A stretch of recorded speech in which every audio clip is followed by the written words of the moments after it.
Okay, ladies and gentlemen, we are back here on a Monday night. I am your host, Stevie Ray, and I am the host of the world's most dangerous podcast, Straight Shooting with Stevie Ray. Now, after everything that's going on over the weekend, I didn't get a chance to talk about a few things last week. Hopefully, we will talk about them tonight. Remember, last week we didn't have Jimmy Tibbs. Mr. Tibbs will be on tonight.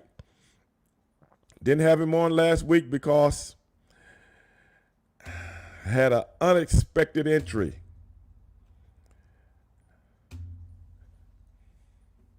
And that unexpected entry was none other than Ronnie Shields, who had to come on and give us some things that was going on in the boxing world that only he could give us. And what a show it was, ladies and gentlemen.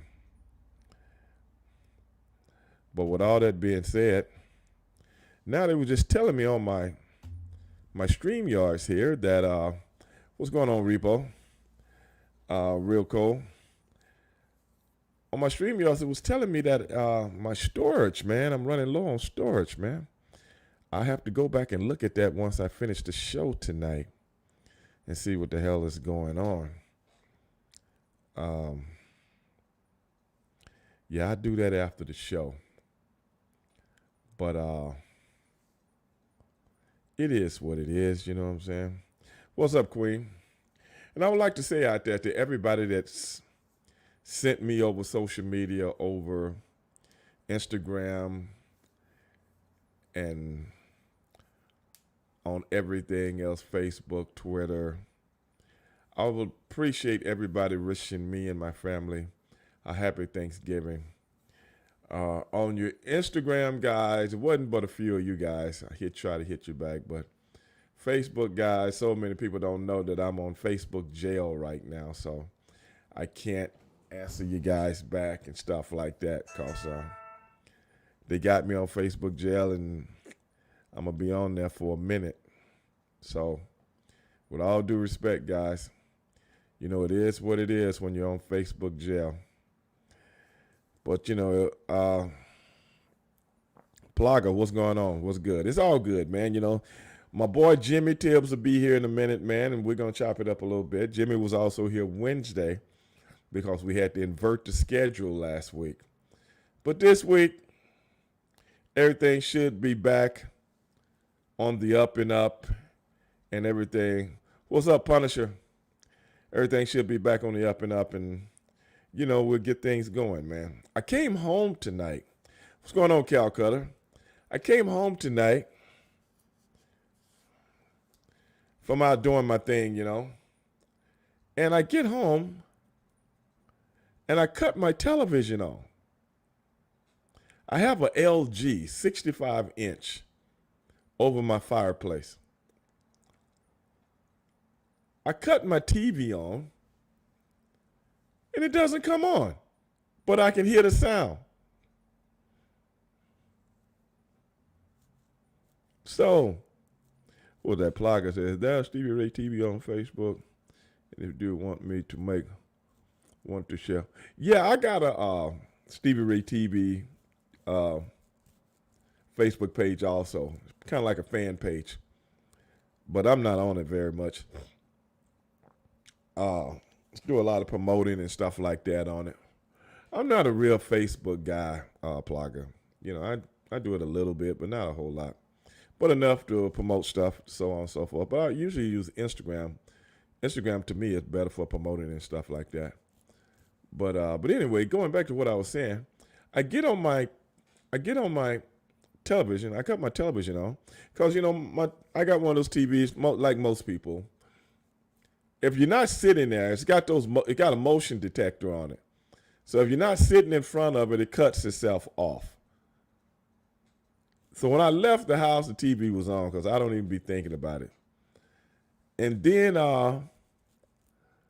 when I got home, it's off. I cut it on, pops on for about 2-3 seconds, then it goes off. Yeah, appreciate that, Plugger. So I went online and tried to figure out, okay, how do I make this thing work? Because I haven't had this TV but a few years, man. It shouldn't be messing up already, but y'all know how this garbage is nowadays that they make. They don't want you to fix nothing. They want you to go buy another one. So I guess they might have a little self-destruct button on it. I really don't know. But be it as it may, man, I tried all these different things to try to make it, all these little troubleshooting things I went on Google and looked up. So they told me to unplug it. One of the things that unplug it and then hold the button, the on and off button for 30 seconds and stuff like that. So I did that, but I haven't tried to cut it back on yet. Once I get through with the show tonight, I'll go back and see if that worked. Maybe that wasn't anything good to see. It was bad. I'm going to tell you what was on that Calcutta. Family Feud. When I came home and cut the TV on, Family Feud was on. So I wasn't really watching anyway because I started making my food to eat. So I really kind of like was whatever. I was in the kitchen. But it just kind of, I'm just one of those people, man, that, man, when something ain't working right, regardless if I use it or not, I just want my stuff working right, man. Y'all dig? I just want it working right, regardless, just because it's mine. Even though I got another big screen in the bedroom, so once I got through fixing my food, I just went in the bedroom. I didn't make nothing but turkey on a whole grain, a couple of turkey on whole grain sandwiches, and a big bottle of water. So it was what it was. But at the end of the day, it's just frustrating, man, when your stuff don't work like you want it to work, man. When your stuff don't work like you want it to work, kind of pisses me off, man. Hold on a second, guys. Let's see who we got here.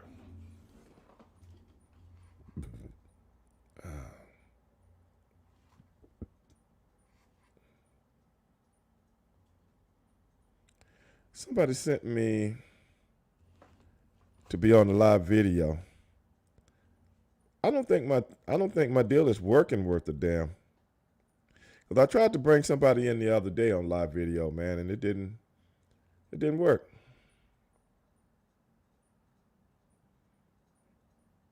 I tried again. I tell you what happened was the face came on, but I didn't have no sound. I tried again.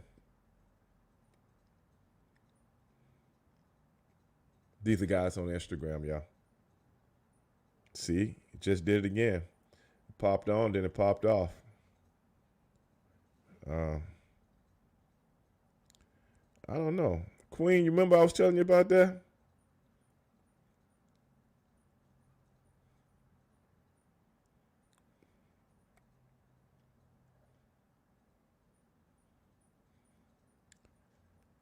That my Instagram thing would pop on, it wouldn't pop back on.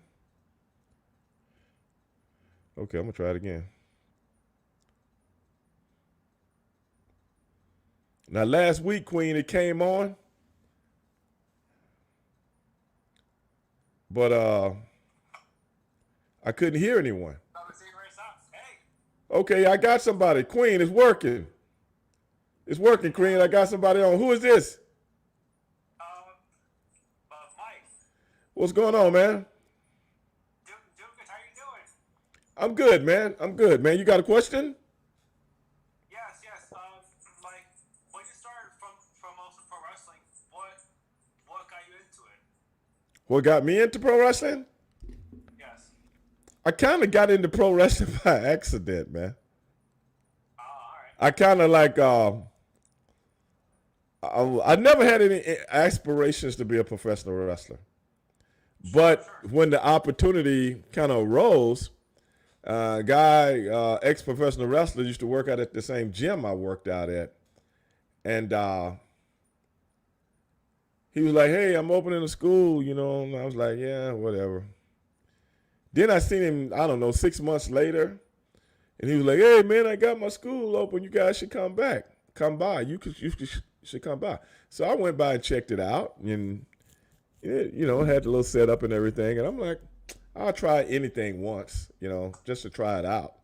So I told my brother about it, and I was like, hey, man, you know, guy opened up a school. Might be something we want to check out, have a little fun there, you know. My brother was like, okay, let's check it out.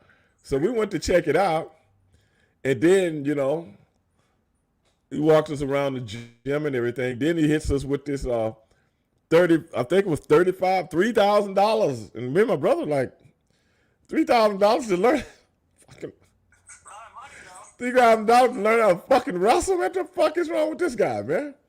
You know, so then it's like, well, you know, we can put it in payments and stuff like that. And my ex at the time, she was like, well, if you want to do it, you know, we can handle it between both of us. And I was like, okay, I'm thinking it's like the old boxing school when I was a kid, you know what I'm saying? They let you come in there and box for free. The teacher to keep you out the street.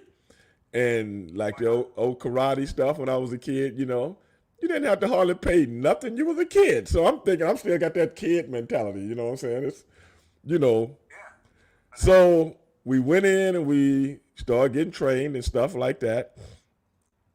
And Scott Casey was our main trainer. And wait a minute, Calcutta said, are you going to Rousicade this weekend? Rousicade was this past weekend, Calcutta. This past weekend. But anyway, so me and my brother, you know, we got in. We started having fun, you know what I'm saying? We started having fun with it and stuff like that. And the other guys that joined up, we knew a few of them from the gym, 2 or 3 of them from the gym. And not know them real well, but you know, you see them and run across them. But everybody else in the class, we didn't know, and we all became pretty cool with each other and stuff like that. And the guy was going to start a wrestling promotion also in Houston here. He did that for a few weeks and it didn't pan out, and I think they spent up all the money. I think they had some sponsorship, and I think they took the money and ran. You know what I'm saying? And one thing came to another. Then the school closed down, and me and my brother kind of liked doing it, so we started wrestling in little outlaw shows around this, that, and the other, and we started to get better and better at it. And the next thing you know, but what I'm saying is, we just used to do it to have fun on the weekends.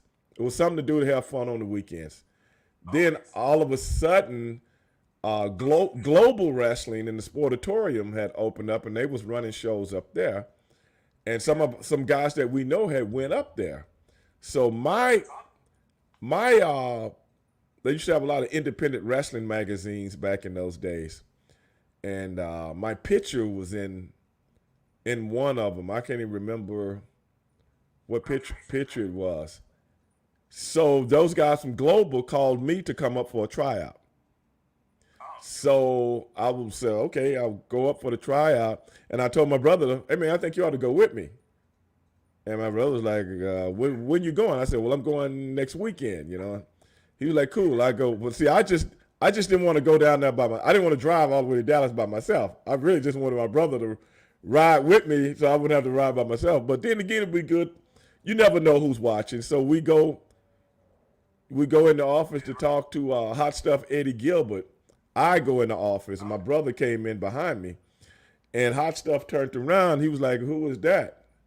And I said, oh, that's my brother. And he was like, your brother? Nobody told me you had a brother. So I was like, he said, does he work? And I said, yeah, we kind of started together. He's like, really? He sit down and think. He said, that's cool. Come back next week. So I'm like, next week, man, I drove all the way down to whatever the hell.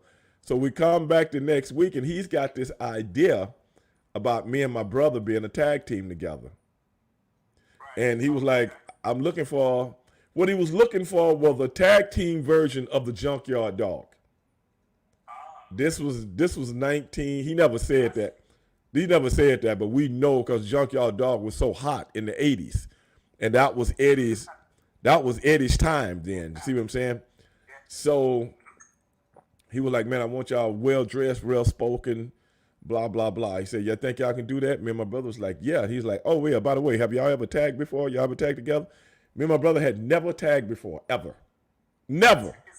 We never fucking tagged before. But we had tagged against each other before. Right. So we said, yeah, we tagged before. We were lying, but you didn't ask us if it was together or with each other. You wasn't Pacific, so I don't feel like I was lying to him. You know what I'm saying? So Right. we came back and Hot Stuff had got fired the next week, and they gave us a tryout match, and the tryout match went well. And the next thing you know, brother, rest is history. That's how it happened. So like I said, I had no aspirations to be in wrestle for a living. It just happened. Sure. Wow. That's pretty awesome, man. So you never know who's watching, man. So that's my lesson for today. But hey, man, I appreciate you. I appreciate you coming on, man. Maybe we I could. hope you have a good day, though. You too, brother. All right, man. All right, brother. Peace. Okay, ladies and gentlemen, we're going to get him, the main man, Mr. Tibbs. Let's see if he's out there, ladies and gentlemen. There he is. Mr. Stevie Ray, good evening, my friends. How are you? How are you, sir? Can you hear me? Okay, I cannot hear you. I see your lips moving, but no sound. What about now? Ah, there we go. There we go. Yeah, I was talking to one of the fans live on Instagram. I was checking my Instagram out. It's working now. And if I could ask Stevie, that was one hell of a story that you told there. But the way I heard it, it reminds me of the episode of Sanford and Son when when Fred was boxing in the front yard, the guy, the Junior. Yeah. and he hit Lamont in the stomach, and he said, "You hit you below the belt, son." And Fred said, "Look, that's a cookie," and he uppercuts the guy. and the white manager comes over. He says, the promoter, brother, he says, "Can he do that next week? I need a quick knockout in the fifth for the main event." That's an awesome story about how you guys got into the that's a true story. Who was that? Real Cole said, "Hey Stevie, did you get along with Dusty Rhodes?" Man, I got along with everybody. I don't think it wasn't a few people. Now I'm gonna be honest. There's a lot of people I didn't give a shit about, like people like Terry Taylor. That dick. But I got along with anybody, man. I'm trained to get along with people. It's just the fact that in the business, not in business, but just in life, man, I came up at a time where, I can get along with anybody as long as you don't cross the line. You cross the line, it's my duty to, let you know you crossed the line. Other than that, I'm the easiest guy in the world to get along with, man. I got along with everybody. At least I thought I did. I might can think of some people I didn't, but that's about it, man. Yeah, I got along with Dusty really good. But anyway, Jimmy, man. Well, how was your Thanksgiving holiday, man? Because I heard that you went over to your sister's house. This is a source of a source. Okay. And that you gave her a kiss. She gave you a kiss, and you said Detroit, and she said Pittsburgh Steelers. In other words, a tie is like kissing your sister. So when you kissed her. Well, my Steelers tied the week before. Yeah, I know. This past Sunday, they got their ass drugged. Yeah, these things. And I could do you know? I'm gonna tell you the truth, Jimmy. This is the first Pittsburgh Steelers game in I don't know how many years, maybe 20 years or more. I can't even remember. That I cut the TV off. Wow. I cut not TV off, but I put it on something else. I couldn't even watch it. It was that bad, huh? That bad. Pissed me off. 41 to 10. To show you what that franchise is all about, Stevie. When the wheels come off, they're 500. You know what I'm saying? There's no 6 or 7 seasons of 2-14. No, seriously. But when the wheels come off, they're 500. That's just how strong that franchise, that organization is. So. Right. It just, they'll rebound, man. They'll rebound. Oh, man, I've been through it before, man. I've been through the rough years, the good years, the up and down. I'm a fan, man. I'm a real fan, and that's what I get out of it, man. When you're loyal to somebody, it's like a marriage, man. I'm loyal. I'm loyal to my Steelers, win or lose. But I couldn't stomach it this weekend. By the way, here are my answers for Jimmy's questions last week. Yes. Is that Calcutta? Yeah, 10-29-88. The Road Warriors defeat the Midnight Express to win the NWA Tag Team Championship. 0-4-2-89. The Varsity Club defeats the Road Warriors in the Varsity Club. Who was that? Steve Williams them?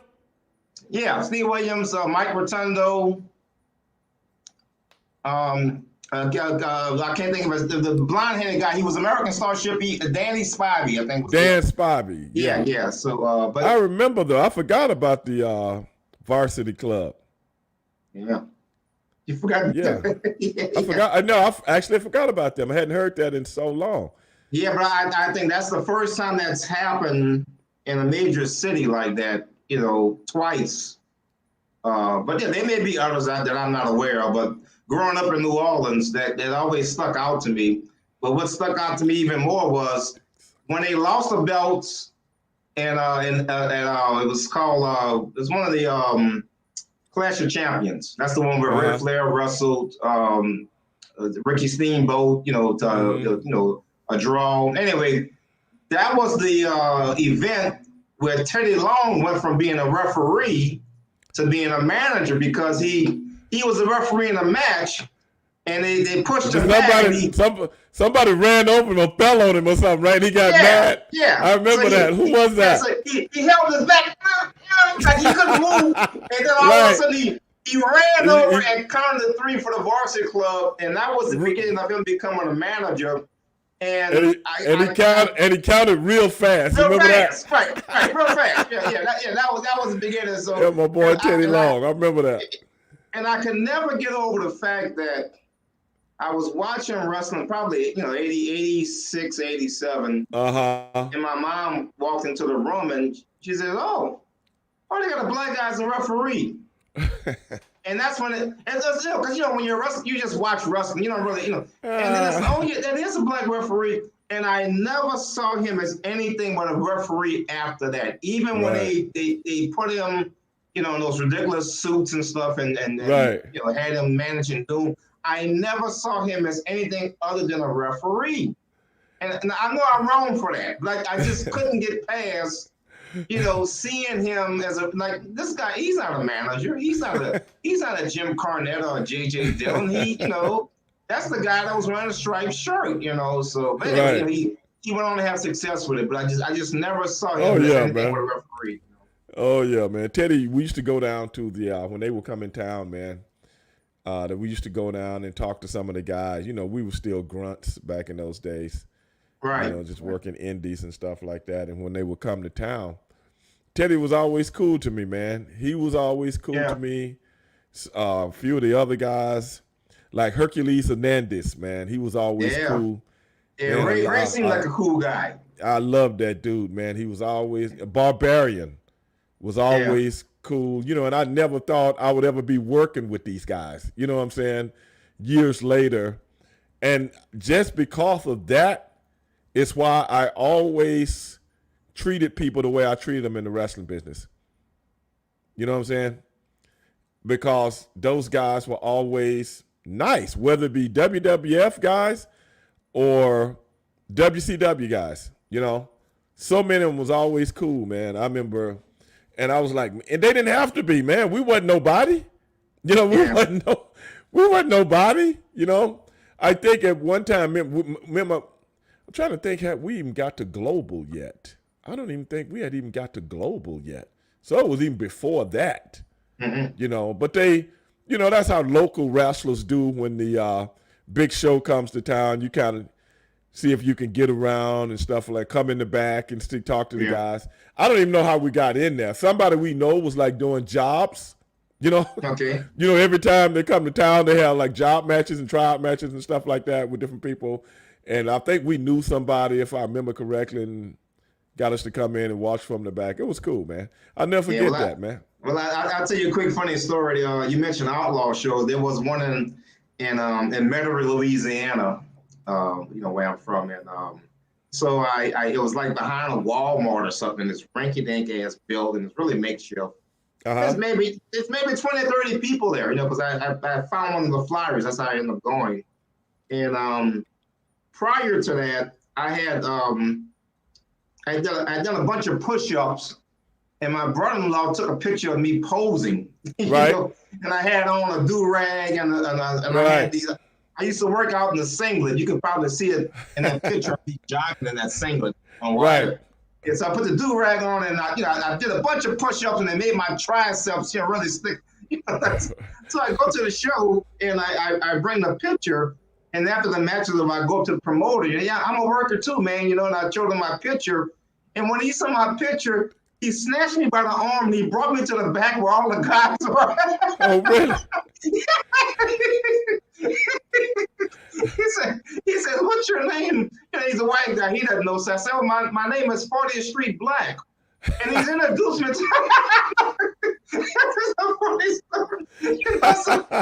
he's like, "Yeah, man, this is, but all the guys that have just wrestled each other, they're in the same changing room, Right. And I'm shaking hands with everybody and stuff, blah blah blah, It was just well, we're gonna be back in a couple of weeks, Yeah, man, look, here's my number, brother. Give me a call.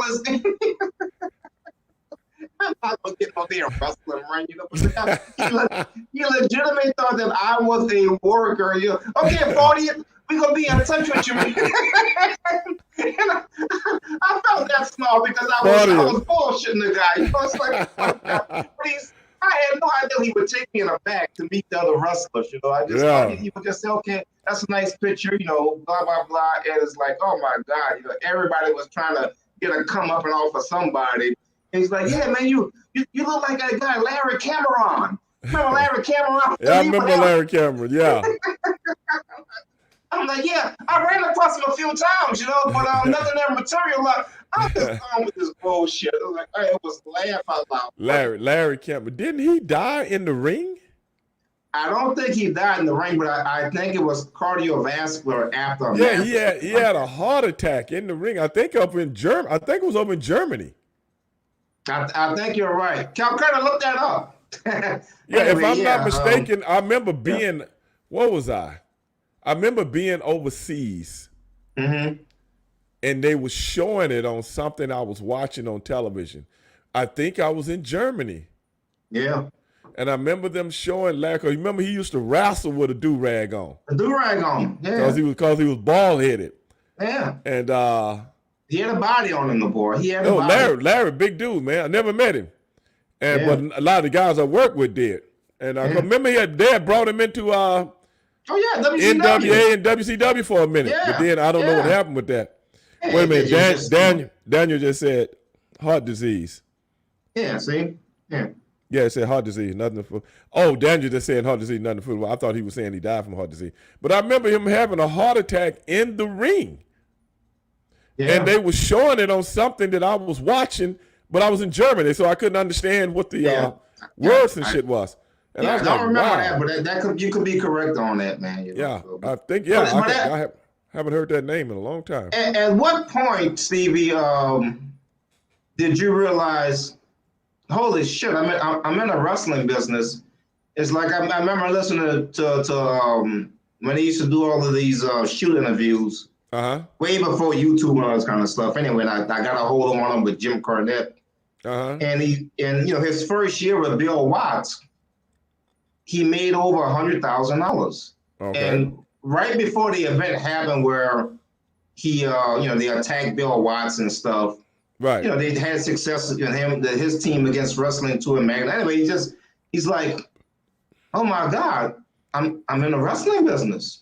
He just had this epiphany because he was working in Memphis, but he was a photographer there. Right. And he got a chance to be a manager, but in terms of being part of a storyline and the main event and all that kind of, he said it just hit him one day. It's like, oh my God, I'm in a wrestling business, kind of like, with you, when you asked me to do this show, and it wasn't until summertime, I'm like, fuck, I'm on a podcast with Stevie Ray. Right. Even though we're doing it weekly and stuff, right. when and if did you have that same epiphany when you went to with WCW Jimmy, or whatever? something like Jim is different because he's around the business doing something else. Whereas, this is the thing. If we was going to do it, like I said, we had no inspirations to be what everything became. We just wanted to do it. And we just liked doing it. You know what I'm saying? Because I had a good gig at the time. You know what I'm saying? I was like, I had a, what was that? I think I had a 528 BMW. I had my Camaro Z28.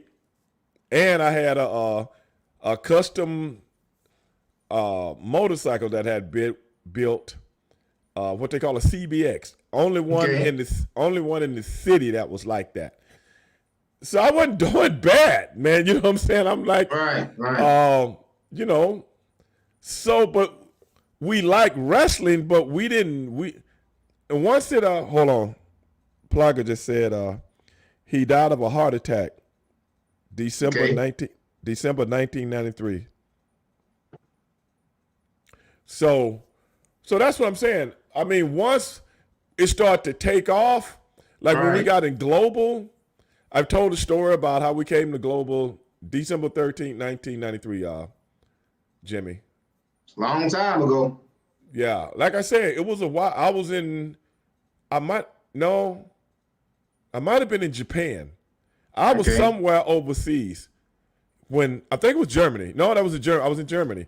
And that they were showing the tape because I think it was in Germany when it happened. But anyway, once we got to Global and things started to, like I said, when we first got to Global, we came off our tryout match. I told this story before. Everybody in the Sportatorium called us everything under the sun. And I remember that. You got some great heels. Yeah, and our tryout match. But once that match was over, everybody was rooting for us, okay? And then they said, okay, y'all don't have a job, but y'all come back next week. Maybe we can use you again. Okay, next week came, they used it again. Okay, maybe y'all can come back next week after that and blah, blah, blah. But this is what happened. 2 months after that tryout, the Sportatorium was full. Mm-hmm. Full. You hear me? Yeah. People waiting outside in a long-ass line. Yeah. Guess who they there to see? Everyday Experience. That's who they was there to see. Yeah. And everybody had signs. And that's when me and my brother looked at each other like, hey, we're pretty good at this. See? People like us. Yeah. Yeah. So then our names started popping up in the wrestling magazines. Because remember back then they had all kind of different wrestling magazines. So we would go to the wrestling magazines. Okay, this is how I knew we were doing well.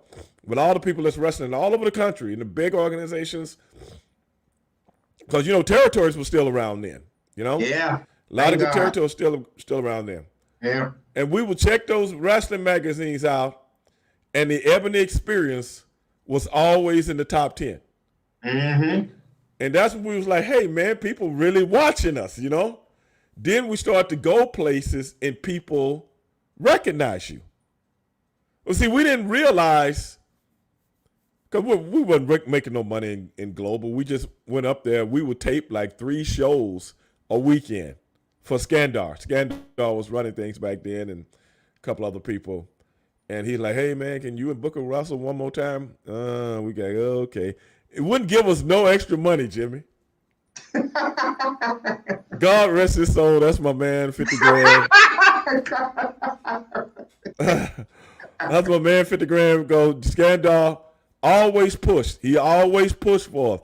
He was like, y'all keep doing. He would always tell us what we need to do with this, that, and the other because he said, y'all got it, man. Y'all got it. Skandar been around a long time. You know what I'm saying?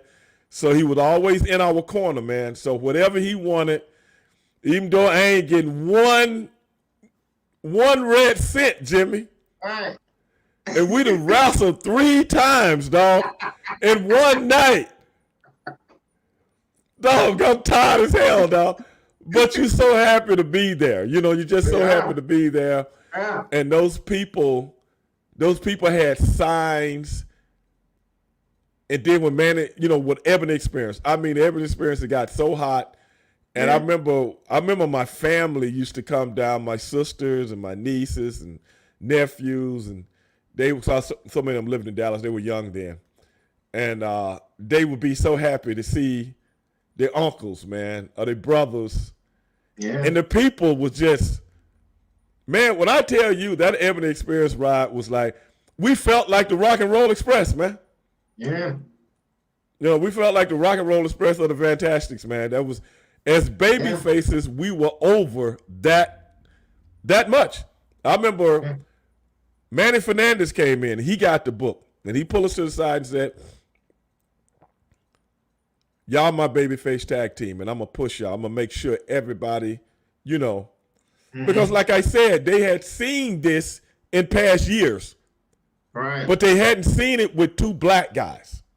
Mm-hmm. Yeah. So that's why I say that was Eddie's vision, is to have two black guys as a tag team to give that junkyard dog aura, if that makes sense. Oh, yeah. And it worked. It was Eddie's vision, even though he had gotten fired, it was his vision that, you know, get these guys over with it. And it worked because, like I said, less than 2 months later, bro, we couldn't, when we came out, the place went nuts. I mean, nuts. And when we got into programs with people, they ready to kill the heels. They ready to kill them. Manny Fernandez and who was that? Killer Tim Brooks. Yeah. Got into a fight with the audience one night because they jumped me and my brother.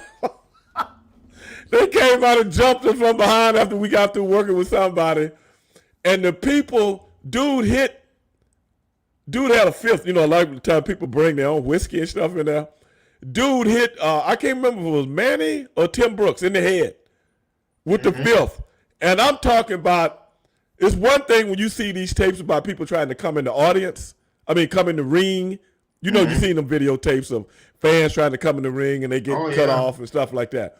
Yeah. Brother, they ain't got this one on tape. The whole section of people jumped on Manny Fernandez and Tim Brooks. And brother, me and my brother selling, you know, we done got beat up. Yeah. You know, they talking shit. We told y'all, Stevie, Ray, Booker T ain't nothing. We're going to beat him, take the belt from him, and blah, blah, blah. Oh, my goodness, man. I still remember that, brother. That was so exciting. That was way more exciting to me than anything I ever did in WCW, if you can believe that. Anything I ever did overseas, anything I ever did in Japan, anything I ever did anywhere in the world. Yeah, because that was the beginning. Yeah, but not only that, but that's what I'm saying, that there was an emotion about, in those days, in those arenas, those smaller outlets, the house shows, they just, you could feel it. It's like I told you, my first time my dad took me to the matches in 78, and they would not start the main event until everybody had a seat, because it was general admission. Right. And there was so much going on after the Dusty Rhodes, Eric the Red match. We're not going to start the main event until everyone has a seat. You know? Right. Just, sit down. That atmosphere, that fervor, you cannot recreate that now. No. And part of your job as the performers, you would take the audience on a ride. Right. Do you know something? Somebody was asking. Doesn't exist. Yeah. You're right. You're 100% right, because I just thought of something. Somebody was asking me. I was doing a podcast. I usually do podcasts later in the week for other people. And I was doing a podcast for somebody no more than 3 weeks ago. I can't remember who it was. You know, I can't remember these podcasts. But anyway, and they was asking me about which title was your favorite, or do you remember the most? And do you know what I told them? I can't even remember the WCW titles. All right. I said, I ain't not trying to be facetious, anything like that. I just don't. I say, but what I remember more than anything I ever did in professional wrestling is the night me and my brother won the global tag team belts. Yeah. I remember that. Jimmy, do you know I remember that like it was yesterday? Oh, absolutely. Yeah. Because I remember it like it was yesterday. Right. But there was emotion involved in that. You see, in other words, when you guys went to WCW, it had become an entertainment company, and there was no angle for people to remember you. In other words, look, 1978, I still remember the Freebirds Blind and Junkyard Dog. That was an angle. There has to be emotion to it. If you say, oh my God, you're 1980, Ole Anderson turns on Dexter Rhodes in a cage match. Now, there's been a zillion matches since then, but those things stick out. Right. And that it's like a signature moment. Right. You know, the Rock and Roll Express. They're signing a match to meet the Midnight Express, and all of a sudden they've got these straight jackets on because Cornette's going to put on a straight jacket that they look, and they come out of nowhere, and these little things like that makes it real, okay? Right. And that's why your tenure in WCW and Under the Guest, that's where you guys made your money, no doubt about it. That was great. Yeah. But like you said, it didn't have the same emotion to it. Right. I swear to God it didn't. Right. Because it was work. It was just work, if you know what I'm saying. Absolutely. But they took all that away. But for you guys, it was probably like driving your car down the highway at 100 miles an hour with your head out the window. Yeah, it's exhilarating. Yeah. Because you're going from you're in Alabama, you're in Louisiana, Tennessee, you're all over the place.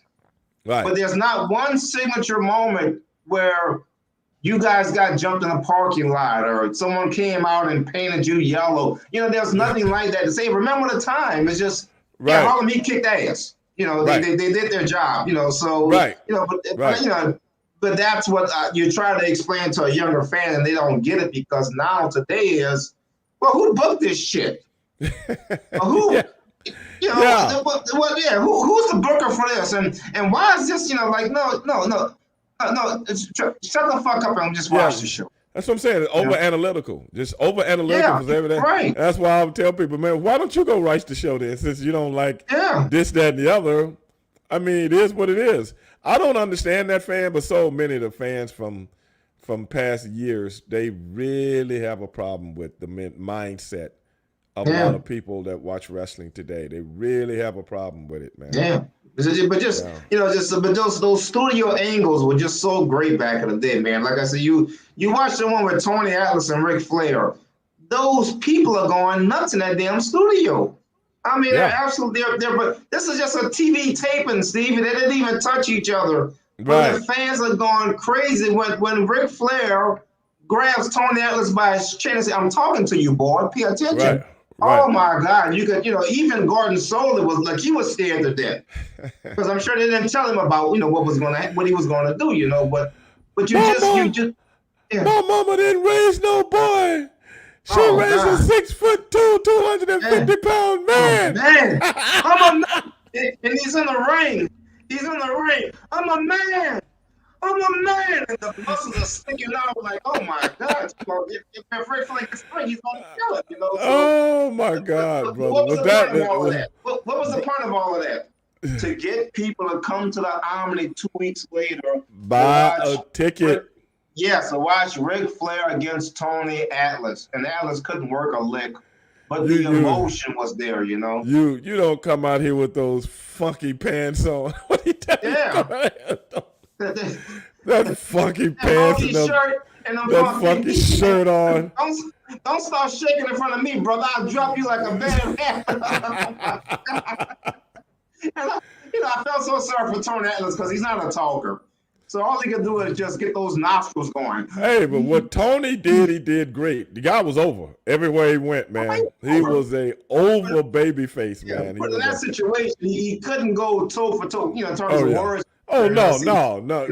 Tony's don't talk. He's not the most analytical. Oh, God. It was just awesome. When I come out here, I'm only allowed time with Gordon Solie. Don't you? Come out here. When you gonna give me a championship shot, Mr. World Champ? Okay, Yeah. it's just so great, you know. Oh man, I remember that. I remember that too, man. It was like, Oh God, and Ric Flair looking Oh, at his see, watch. How long he is used this to gonna come- take? Rick did that with. If you really think about Rick back in those days, he did that with everybody. Every babyface would beat him up and rip his clothes off, you know, in front of the small crowd to get people ready for the big crowd. He would do that. Hey, you come out here. Oh, somebody press him up, throw him over the top, you know, and just fling his arms everywhere, and the people loved it because the heel. That's the deal. The heel only won the match. That's all they did. They got, I mean, I don't care who it was. Yeah. He sold the whole time and make everybody. That's how Rick got the big payoffs. Because wherever he came, he made whoever was the big name in that area, he made them look like $1 million. And that was his job. It's not about winning or losing. It really isn't. And absolutely, that's what he did. And no disrespect to anyone, Kerry Von Erich or Ron Garvin. Once the NWA decided to give him that belt back a second time, it was all over but the crime because he set a standard. Everywhere that man went, he just got his ass whipped in that match, but he found a way to win in the last 2 minutes. Yeah. But he got those people over. And so, Exactly. but I couldn't see, and even as great as Ted DiBiase was, I couldn't see him doing that same thing. It's just something about Flair. Rick had the certain thing going on, man. That was the inflection of his voice, and you know, even if it was a soft interview, the way he spoke, this thing sounded that it was real. You believed he was the world champion. Right, exactly. And then if you want to see when he blows his top, there's one in Florida with Barry Windham, when Windham was the yellow dog.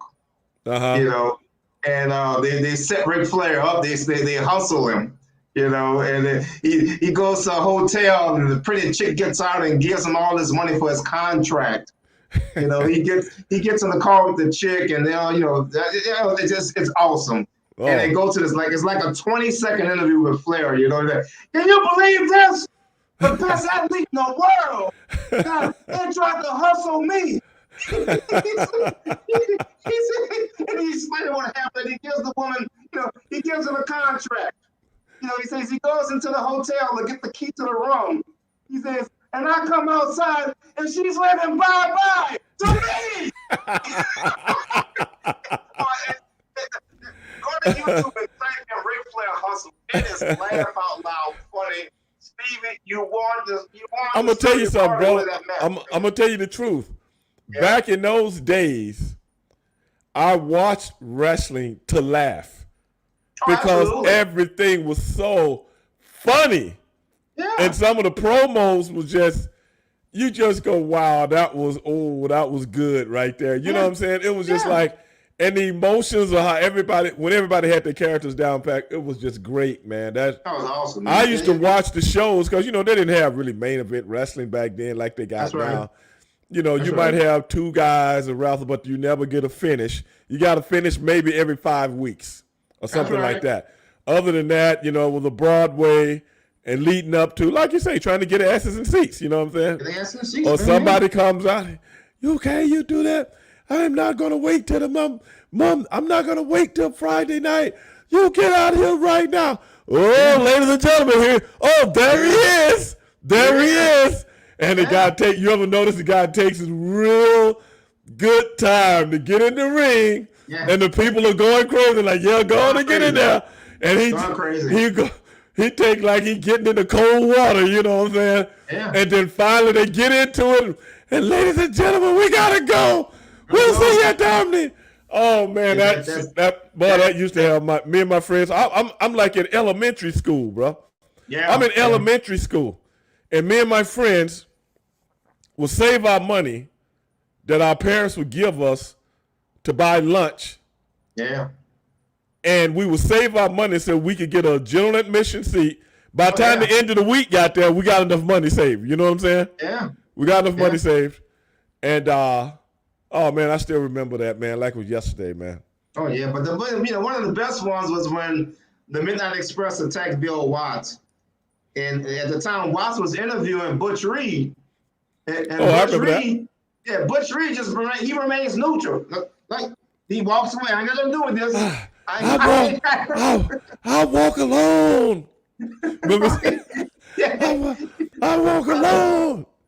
But that was a nice add-on that he just walked away on our show. You bring me some X-Lax watch. Yeah, I ain't got nothing to do with this shit, man. You know, so, but did you ever see the one, Stevie, in Florida, where at this time the Reed was a face and Flair was the heel, and the Von Erichs, they were in Florida working as heels because they were grooming. Yeah, but they was like jabronis back then. Yeah, but they were grooming David to be world champion, so he didn't get that experience at being anyway. So and Ric Flair's with his real wife. He's with Beth. Oh, okay. And Butch Reed is confronting him, and he slaps the shit out of Butch Reed, and he grabs his wife in front of him. So Reed, he's not going to hit the woman to get to him, So he kind of walks off and he grabs Flair. I mean, just rips his clothes off, throws him in the ring. Oh yeah. And the Von Erichs, Kerry and David are in there. And he beat the shit out of them too. But he completed divests Ric Flair of all his clothes down to his underwear. Yeah, all the way down to his drawers. And all of his drawers. Oh man, it's like, oh my God. And Flair, he's livid. He is livid, But that was his real wife. That was I think that was his second wife. Right.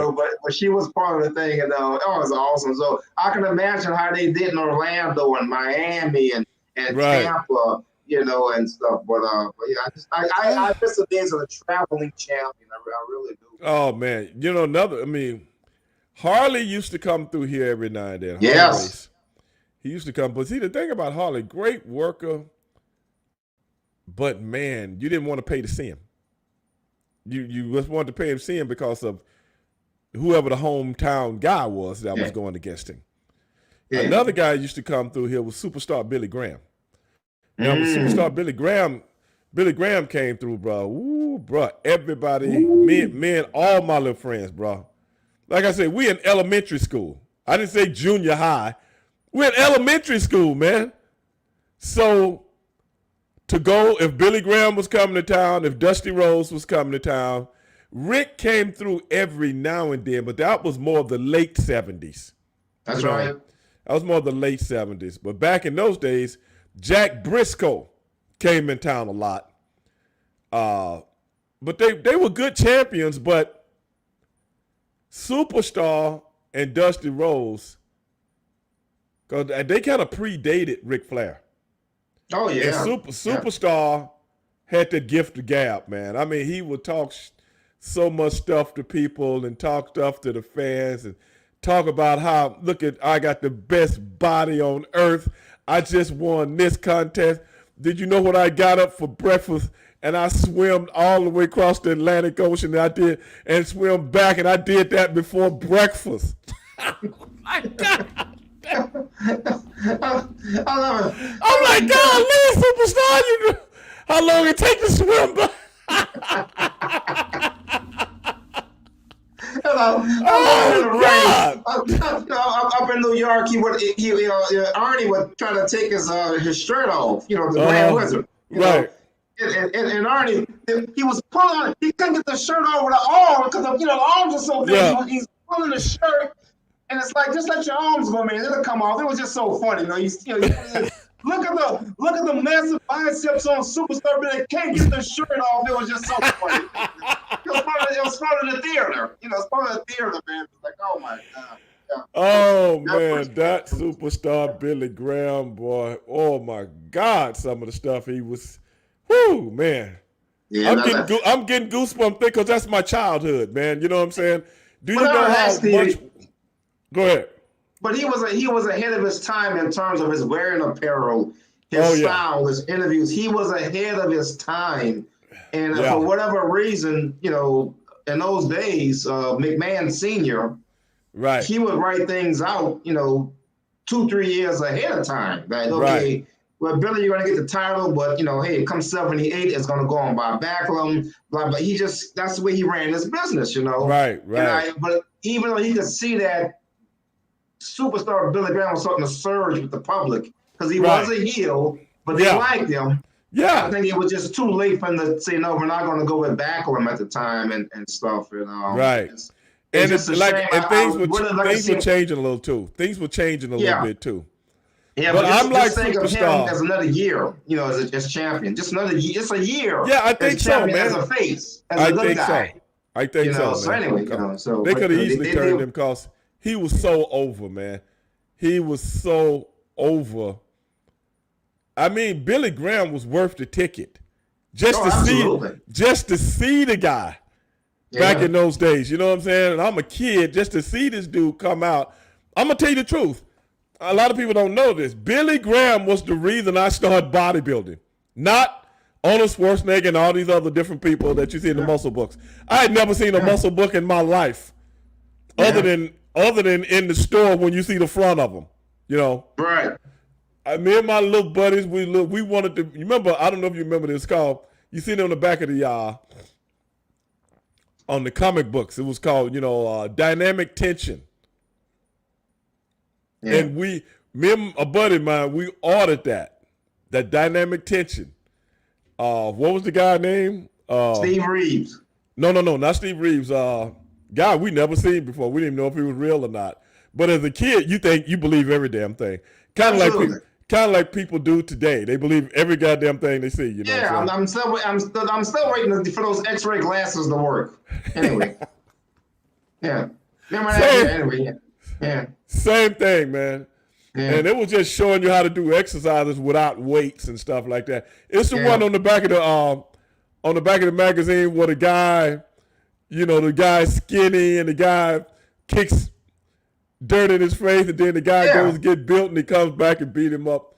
Was it Atlas? Something there. Yeah, it sounds right. Charles Atlas. Charles Atlas. He used to be on the back of the wrestling magazines too.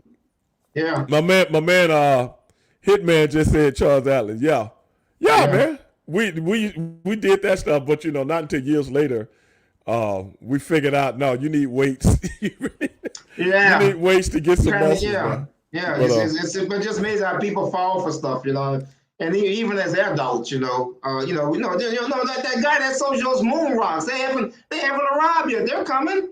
It wasn't a con. Punisher just said Ernie Ladd was another. Oh man, Ernie, bro, he was another one that would come through here as a face. Oh God. But I loved Ernie as a heel. I loved Ernie as a heel when he would talk about, because Ernie is an educated dude. A lot of people don't know that. Ernie Ladd is an educated dude. Grambling State, yeah. And I mean, Ernie was like running stuff when no black man in America was running nothing in the wrestling business.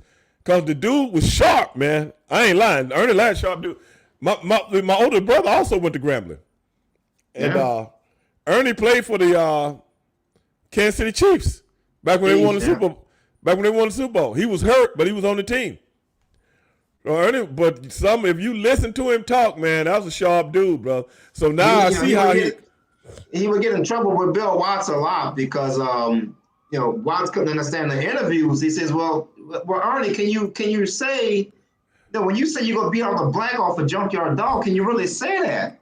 And so he had to explain to Bill Watts in the black community, right, that's gonna draw heat and things like that, So anyway, right. I didn't mean to cut you off, but no, you're right. You're right, man. But some of the stuff he say about people, man, this man is nothing but a known criminal. Yeah. I was like, a criminal. Yeah. I can't remember what he was talking about, but he was like, this man is a known criminal. He's probably in the back right now stealing something. I'm like, golly, brother, that's... But you know the thing about the heel, Stevie, and that's why people got emotionally involved, because they would explain things. Wait a minute. Ernie Ladd was Ahmed's trainer for WWE. Ahmed who? Who are you talking about? They're talking about the guy whose cousin is a a sheriff down in South Florida. Ernie Ladd, wait, what? Yeah, Oh man, what Ahmed you talking about, man? You got to Yeah. be a little bit more specific because I don't want to tell you the wrong thing. I don't want to tell you nothing before I get a little bit more specific. But then, but they would do things in a way to get people excited, and they would tell a story completely opposite of what you saw. That's why Right. I wish that more people were wrestling fans, because they could see how this is happening in the real life of politicians. right, same thing. Right, but the way the Four Horsemen would explain shit, it's like, well, no, none of that happened. What are you talking about? It's just like I always say, Jimmy. It's pro wrestling. You bring up politics. People like right wing Republicans are saying that January 6th never happened. Never happened, yeah. That's pro wrestling 101. The guy come in the ring. Absolutely. Guy come in the ring, do something, hit somebody in the face with some powder, this, that, and the other, run off. You see him on the interview the next week. You came in the ring, you're the announcer. You came in the ring and you hit so-and-so from behind and blah, blah, blah. Yeah. What are you talking about? I wasn't even in Houston that day. You know what I'm saying? Right, Like, exactly. man, everybody saw you do it. Yeah, but absolutely. It's you're right. It's 101. Exactly. But they would explain. Wait, Jimmy. Slow down, Jimmy. Ahmed Johnson, WLD, told Van that Ernie was. Should I tell him? Jimmy? Break it down to him, Stevie. Should I tell him? Tell him, brother. But don't sugarcoat it. Tell him. Well, it's Calcutta. Oh no. It's Calcutta. Calcutta. Yeah. That's our guy. No, not Calcutta, man. Yeah, it's Calcutta, bro. Ahmed Johnson told WWE fans that Ernie was Ahmed's mentor. Wait. Okay. I'm laughing at your expression.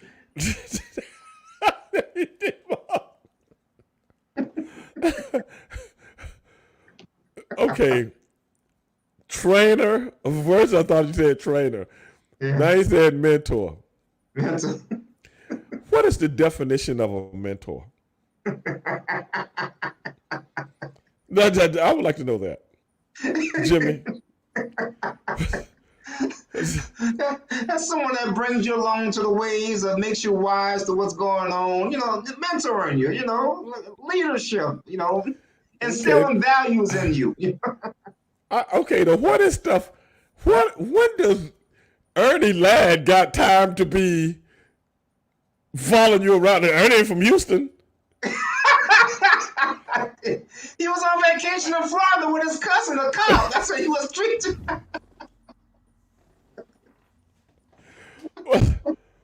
Calcutta, I'm gonna have to talk to you one day off camera, bro. You know what I'm saying? I don't want to put nobody on blast, Calcutta, because we like you, dog. You my man, 50 grand, okay?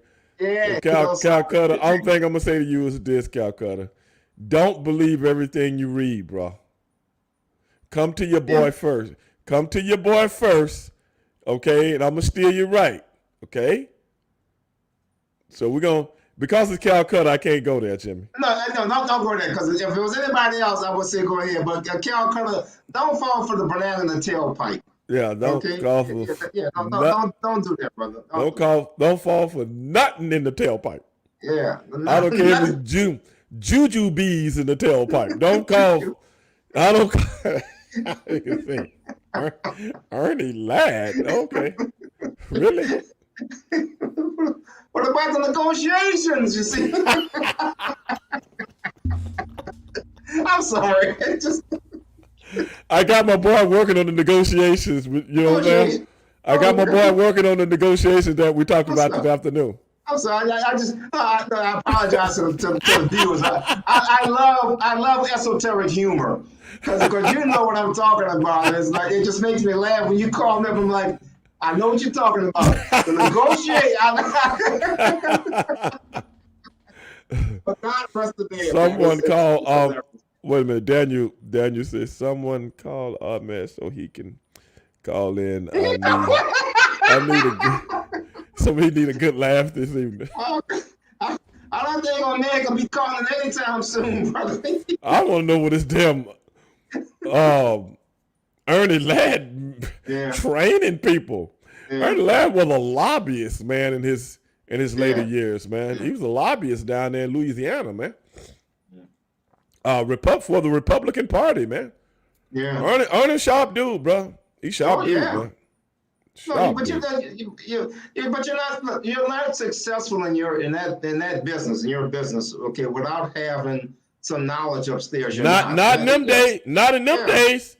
Yeah, because that's what people understand. Oh, well, it's all fake, it's blah blah. Yeah, but you to get yourself over with the public, to people. In other words, for people to relate to you, even if they hate you, they still relate to you. Right. And that's why, the Snake Browns and the Mike Jackson, that's why those guys could never get over, because they didn't have anything. George South, God bless them, but they just, people don't understand. I've told people this 1,000 times, bro. It's still the entertainment business. Yeah. In essence, you can put out 50,000 songs and don't nobody want to buy any of them. Mm-hmm. But you got a great voice. Yeah. If that makes sense to anybody, just because you got a great voice doesn't mean anybody would ever pay to see you. Then you can have a person that's got a mediocre voice, but because they're so entertaining and the material that he puts out makes you rock or whatever, he'll make money till the day he die. Yeah. Yeah. If that makes sense. Yeah, absolutely. Yeah. Because it's the whatever entertain you is what you will pay to see. Yeah. That's right. Not so much as just because the person do the same thing everybody else doing. Yeah. Those are the people that stand out. At the end of the day, the best gimmicks, not the best workers. People always ask me, who's the best worker you ever seen? I said, if I told you, you wouldn't even know who he was. Right. Because some of the best workers I ever seen never made it to the big time. But they were that good. Yeah. But nobody wanted to pay to see them. So if nobody want to pay to see you, promoters really ain't got a place for you. You know what I'm saying? Unless it's lower on the totem pole. Yeah. It's low on the totem pole. Yeah, but it's having knowledge of the business. Wait a minute, Jimmy. I gotta stop you again. Real cool just said, Jim Ross said Ahmed told him his dad played for the Chiefs. Well, there you go. See? Yeah. Who was his dad? Robert the Tank Holmes? Yeah, he played for the Chiefs. He was also he was an entertainment lawyer. He's the one that got Webster his job. He meant Pop Warner. That's what Plugger said. Yeah. Kansas City Chiefs. Wait a minute. Where y'all hearing this shit at, bro? All right. Jimmy, what the hell is going on, man? That's what I'm saying. Look, a lie gets around so quickly. I'm like, the Kansas City Chiefs, who was he? Yeah, that's what I'm saying. But Hank Stram? Hank Stram, yeah, it was a friend of a friend, yeah. Well, you see, I heard, that's how rumors get started. That's how rumors get started, man. I mean, I never heard that before, and I'm in the business. In the business, right? You know what I'm saying? We broke into the business together, and I ain't never heard that. Yeah, but didn't you know that Ray Charles and Bobo Brazil were cousins? Did you know that? I think I heard that. I heard it. Oh God, shit. I think I heard that once. I don't know how true it was, but a lot of things come down the pike. Yeah, A lot of things come down the pike that you don't know how true stuff is. Spuckman Monroe was really, his great grandfather was a black man. That's why he did so much in Memphis for the black. Oh God, So Jim Ross Oh, anyway. Well, Jimmy, hey, man, we done did an hour, brother. And I appreciate everybody coming along. We done did a little bit over an hour. You're kidding. Yeah. Wow. But, Yeah, man, right going back and reminiscing about the glory days of professional wrestling, man. Jimmy, you know we can do that. We can do that all night, every night, bro. Especially if you done seen as much of it as we done seen, and it starts to come back. One story starts to come back. Some of these different angles and stuff that went down, man, just classic. Classic. Yeah. Oh, my goodness, man. I remember Dean Malenko, good friend of mine. And when we were kids, his dad used to wrestle here in Houston. Oh, yeah. And so when I met Dean, I was like, man, that's your, I had seen him on TV before. That's your dad? And he was like, yeah, that's my dad, man. I said, man, I still remember that guy. When I was a kid, we used to go down to the Coliseum to see him wrestle Wahoo McDaniel. Him and Wahoo McDaniel did not get along, brothers. They sold that Coliseum out, I don't know how many times. And he called himself the Great Malenko.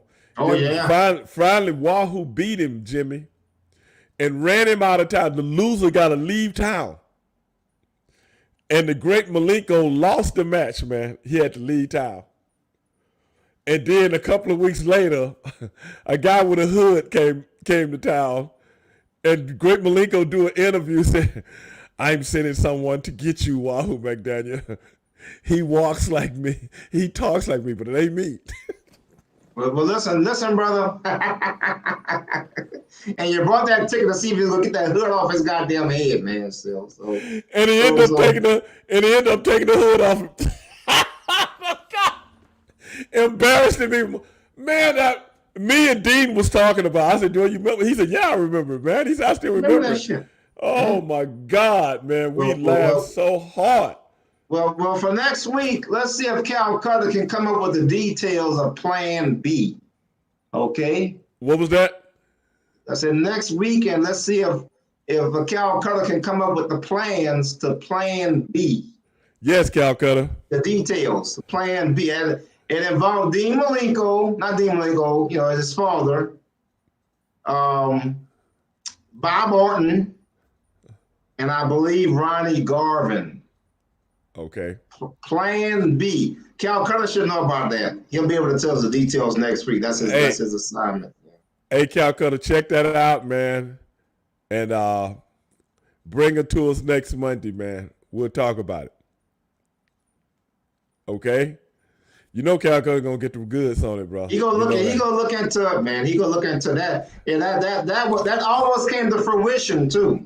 Right. By the way, yeah, that would have changed everything in the industry back in '78, whenever that happened. Right. But, yeah, that was quite an event. But good thing it didn't come to fruition. But hey, man, listen, my plan was to come on night for 30 minutes because I got to get out there and make some money. I hear you, brother.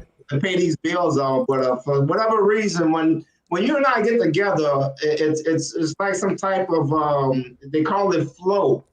Where the flow, when you read a book and all of a sudden you're in chapter 2 and before you know it you lift your head up and you've already completed 5 chapters. Right. That's called flow, and that's what happens when I come on this show with you. I'm like, yeah, I'm gonna talk to him for 30 minutes and get off it, but it's been an hour and just goes. It'll never happen. It'll never happen, man. It'll never happen. Yeah. So, because hey, man, the flow is too good, and it is what it is. That's why we call it, They call him Mr. Tibbs. Love it, brother.